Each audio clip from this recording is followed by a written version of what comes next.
The story begins with a letter from the Royal Postmaster General that is going to a young man named Jesper, who is a negligent and failed person in his life because he relies on his father's influence in everything, even in work. When his father tried to employ him in the Royal Postal Academy, Jesper spent 9 months of training at the academy and failed in all the training sessions he entered. When Jesper reads the letter, he quickly gets up and goes to his father, who tells him that he will not allow him to return to the life of luxury again. He informs him that he succeeded in the academy and that he will now be able to graduate from it and become a postman. He sends him to a deserted and very far island and tells him that he is required to send in it 6,000 letters sealed by his hand within only 1 year, and that if he fails in this mission, he will cut him off from the inheritance and disown him. After Jesper leaves, the Postmaster General tells Jesper's father that he agrees with teaching his son discipline, but that going to an island like this will be a very difficult experience for him. Jesper's father replies to him sadly and tells him that he knows the matter is difficult, but one day his son will surely rise to this challenge. Indeed, Jesper begins his journey. His father gives him a ruined car to travel with, and he catches a boat whose condition is not much different from the car. When Jesper arrives and enters the island, he finds it to be a very cold and gloomy island, full of snow and fog. At that time, it appears that the people of the island are gloomy, their appearances are suspicious, and they cannot tolerate each other. Jesper moves with the ferryman, who shows him around the island. After Jesper reaches the center of the island, he asks the ferryman about the reception celebration that the people of the island were supposed to welcome him with. The ferryman tells him that this celebration really exists and that it will begin as soon as he rings the bell in the center of the island. Jesper actually goes and rings the bell. Suddenly, all the people of the island come out of their houses, and a big fight begins between them. Jesper gets very scared and runs quickly and uses a building written on it is school. But after he enters it, he is surprised that he is the new postman and that the ferryman tricked him and made him ring the battle bell. Miss Alva begins to make Jesper understand that this bell, as soon as someone rings it, starts the battle between the two biggest families in the town, and the battle ends as soon as one of them surrenders. Miss Alva continues her talk to Jesper and tells him that the place they are in was a school one day and that she had wanted to teach children, but unfortunately she was sent to this gloomy island, and since then she has been working in fish and trying to save money so she can leave this island. While Jesper and Alva are talking, the ferryman comes and takes Jesper to take him to his post office, which we discover later has become a chicken coop. At night, Jesper appears while he is trying to sleep in this snow and cold, but he gets up at that time and faces the bitter truth, which is that he must endure working on this island or else he will be homeless. The next day, Jesper tries to adapt to the island's atmosphere and keeps searching in the mailboxes for any letters. After a long search, Jesper does not find any letter. While Jesper is walking on the island, he sees a paper that fell from a child trapped in the chimney of his house, and the child asks him to return his drawing to him. At that time, Jesper tells him that he can return it to him, but on the condition that he buy 1 postage stamp so that it counts as a letter. Before Jesper finishes his talk, the child's father suddenly appears and yells at Jesper and unleashes his dogs to chase him away from the house. Indeed, Jesper keeps running quickly with the child's drawing until he manages to escape from the dogs. Jesper tries again afterwards and passes by all the houses on the island until he finishes them, but he still does not find any letter. Many days pass in this situation until Jesper notices that there is only one house he has not gone to yet, which is located alone on the highest mountain peak on the island. At that time, Jesper goes to the ferryman and asks him about this house. The ferryman tells him that this house belongs to a very nice carpenter who likes visitors. Jesper moves towards it, but unfortunately, he does not find anyone in the house. At this time, Jesper decides to go inside the house to make sure that there is no one in it.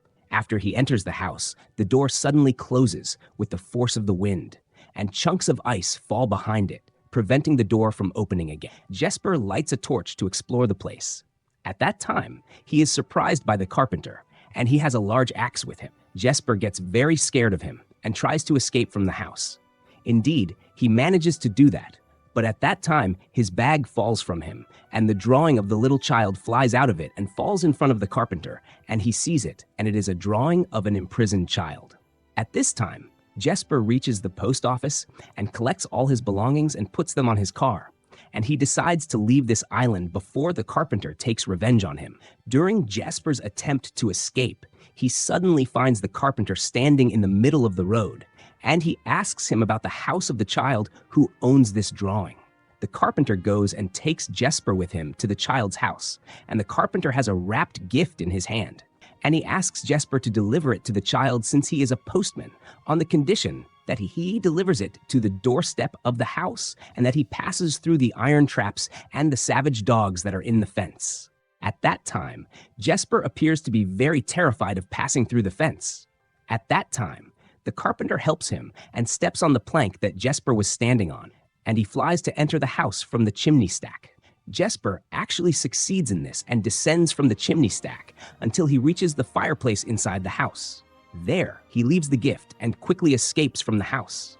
The two of them escape before the owner of the house sees them. They find the child standing in front of the parcel, and when he opens it, he finds inside it a frog-shaped toy. The child is very happy and keeps playing with it, and Jesper and the carpenter watch him, deeply affected. The next day, Jesper wakes up and finds many children at his office, and they start asking him to send letters to the carpenter named Klaus because they also want toys like their friend told them. At that time, an idea comes to Jesper, which is to spread the idea among the children that whoever wants toys should send letters through the post office to the carpenter. Jesper then begins to teach the children how to make letters, and he draws on the wall a chart to reach 6,000 letters. Jesper takes their letters and delivers them to the carpenter, whose name we learn is Klaus. Jesper tries to convince him to distribute the toys that are stored with him. Jesper starts reading the children's letters to him to appeal to him. Klaus actually agrees to distribute the toys on the condition that he takes Jesper with him, and he gives him an appointment on the same day in the evening to distribute the toys. At night, Jesper tries to distribute the toys from the chimney stacks, as Klaus wanted, and morning comes upon them, and they have distributed all the toys. The next day, other children come to send more letters, and among them is a girl from another village, and she cannot speak their language. Jesper ignores her and takes the rest of the letters from the children, who tell him that they do not know how to write letters, but they want gifts. Jesper tells them that they must go to school first to learn. At that time, Miss Alva goes to Jesper and argues with him because she hates the island and wants to leave it, and that she is not planning to teach anyone there at all. She leaves and walks away. Afterwards, Jesper hears the children in the streets saying that they love Klaus very much because he comes to them at night and delivers their gifts at the fireplaces. Jesper continues his mission and takes the letters that contain the gifts the children want.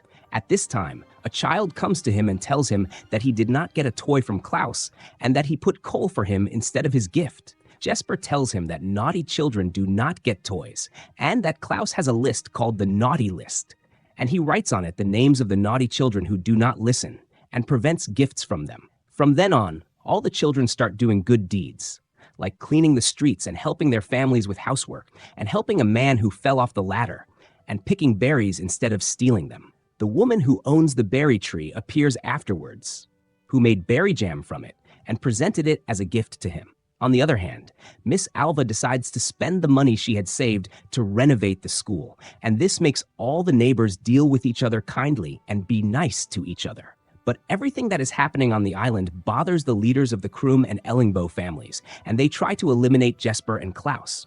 But their plan fails.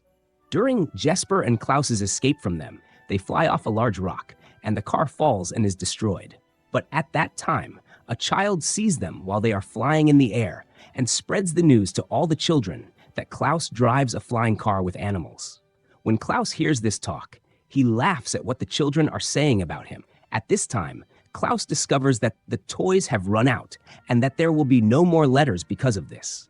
Jesper goes to his house afterwards and sits thinking about what he will do. At that time, an idea comes to him, which is that on every New Year's Eve, children wake up and find their gifts next to the fireplace. Jesper asks Klaus to start making toys again like before. But at that time, Klaus gets very angry because he got close to the sculpture of him and his wife, and he orders him to get out of the house.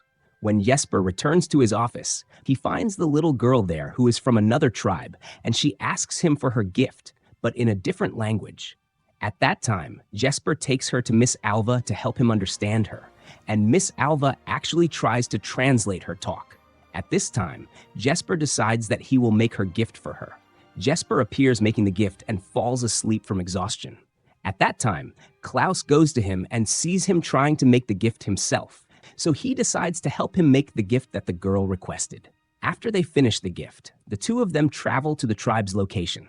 There, they leave the gift in front of the little girl's tent, and they stay hidden to see her reaction when she finds her gift. The little girl actually comes out and opens her gift, and she appears to be very happy with it and keeps playing with it with utmost happiness.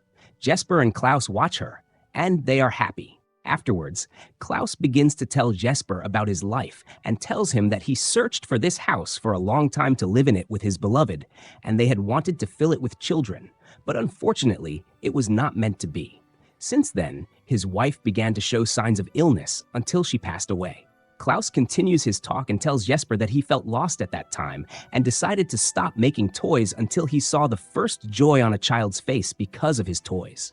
That is why he decided to help him and that he will make more for the children. Klaus continues his talk and tells him that he intends to expand village after village and year after year.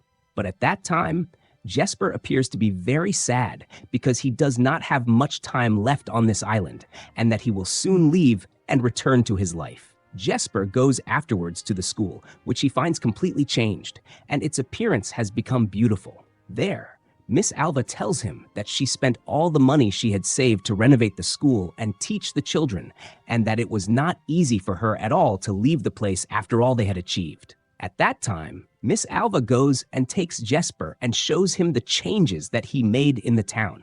Indeed, Jesper is surprised by the peace that has come to the island because of him, in addition to the whale skeleton in the center of the island being decorated with lights, which made its appearance very beautiful. He is also surprised by the children playing together and also the adults sitting together without fighting. He understands at that time that the island has become much better than before. Afterwards, Klaus and Jesper begin making toys, and they are surprised when they find that the whole tribe has come to help them make the toys. And the first of them is the little girl. They all start making a new car to transport the toys for the children. At this time, we see the leaders of the Krum and Ellingbo families after they learn of Jesper's plan from the drawing of the 6,000 letters that he had drawn on his wall. So, they put extra letters with the boat that delivers the mail to make him finish the 6,000 letters quickly. December 24th, the day of gift distribution, arrives. Jesper is surprised that his father came to the island himself to take him and return him to his house after he finished 14,000 letters. Jesper is surprised that he finished all that number, but he understands what happened afterwards. From afar, Klaus and Alva are hearing the whole conversation, and they understand that Jesper is a selfish and deceitful person, and that he was exploiting them to send more letters. When Jesper comes to explain to them, they refuse to listen to him and leave him and go into the house. At that time, the girl runs after the boat that has Jesper on it and keeps calling out to him. But at that time, she is surprised when she finds him sitting on the pier. She is very happy that he did not leave and that he will stay with her on the island. At that time, Jesper tells her how proud his father was of him and what he did, and he decides that he will stay on this island. While he is talking with the girl, he sees from afar the two evil clans heading towards Klaus's house, and he understands at that time that they intend to destroy the toys that will be transported to the children. But before they destroy the toys, Jesper manages to put the toys on the car and escape with it. But he makes a mistake, and instead of the car going forward, it goes backward because he did not tie the animals to it. The car slides all the way down the mountain, and the two clans stay behind it and try to catch the toys to get rid of them. Suddenly, the daughter of the Krum clan leader falls on the edge of the mountain, and the son of the Ellingbo clan leader saves her. The car loaded with toys reaches the edge of the mountain, and Jesper tries to save it, but unfortunately he fails, and all the toys fall and are lost. At that time, Jesper goes to Klaus to apologize because he could not save the gifts. But at that time, he steps on a toy under his foot and is surprised that they are just pieces of wood. He understands that all the toys that fell were fake gifts, and that the real gifts are on another car, and that Miss Alva heard the children in the school talking about their parents and what they intend to do to the gifts, and that they made a plan to save the real gifts. Afterwards, Klaus suggests to Jesper that they start distributing the gifts quickly before sunrise, and joy spreads throughout the whole island. The island continues to develop and change for the better. With every year, the letters start increasing and now come from everywhere, and Klaus and Jesper are able to expand their work to all the towns next to them. We see Jesper after he married Miss Alva and had 2 children. Klaus continues to make toys until he disappears completely, as if he never existed, except that every year at a specific time, he comes once a year, which is the day of distributing gifts to all the children. And the movie ends. See you in a new recap. Thank you for watching.